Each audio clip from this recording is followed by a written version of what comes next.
Hi friends, இன்றைக்கி வந்து வாழைத்தண்டு போட்டு தான் கூட்டு பண்ணுறேன். இந்த டம்ளர் வந்து 2 டம்ளர் வந்து துவரம்பருப்பு போட்டேன். ஒரு டம்ளர் வந்து வீட்டு பருப்பு, ஒரு டம்ளர் வந்து ரேஷன் பருப்பு. பருப்பு, வாழைத்தண்டு, ஒரு வெங்காயம், ஒரு தக்காளி, பூண்டு எல்லாத்தையும் போட்டு மிளகாத்தூள் 3 ஸ்பூன் குழம்பு மிளகாத்தூள் போட்டு ஒரு 3 விசில் விட்டு இறக்கி வச்சுருக்கேன். இதுக்கு வந்து தாளிச்சிடலாம். எண்ணெய் ஊற்றி எண்ணெய் காஞ்சிச்சு, கடுகு,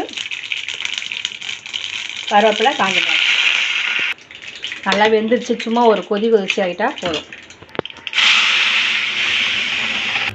அதுக்கு சைடிஷ் வந்து பக்கோடா தான் செய்ய போகிறேன். பக்கோடாவுக்கு கடலப்பருப்பு, ஒரு 5 வெங்காயம் நீட்டாக அரிஞ்சிருக்கேன், 2 பச்சை மிளகா, ஒரு துண்டு இஞ்சி, கொஞ்சம் சோம்பு, தேவையான தூள் உப்பு, கொஞ்சமாக கருவேப்பிலையும் கொத்தமல்லியும் போட்டுப்போம். ஒரு 5-6 பூண்டை வந்து இந்த மாதிரி தோலோடவே கழுவிட்டு தட்டி எடுத்துக்கலாம். தண்ணி ஊற்றாமல் சும்மா ஒரு வாட்டி இந்த மாதிரி ஃபுல்லாக கலந்து விட்டுட்டு அதுக்கப்புறமா தண்ணி ஊற்றலாம்.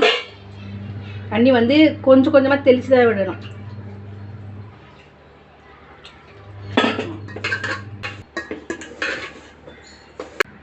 இதான் பக்கோடாவுக்கு கட்டாக பதம்.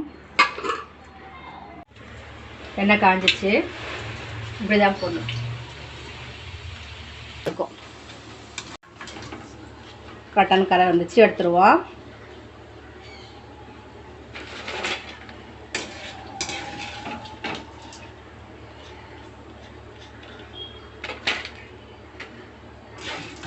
ரசமும் ரெடி ஆகிடுச்சு. ஒரு கொதி வந்தோன்னா ஆஃப் பண்ணிடலாம். எங்கள் வீட்டில் லஞ்சு சுட சுட சோறு, வாழைத்தண்டு கூட்டு, ரசம், பக்கோடா. இந்த வீடியோ உங்களுக்கு பிடிச்சிருந்தா லைக் பண்ணுங்கள், சப்ஸ்கிரைப் பண்ணுங்கள். தேங்க்யூ.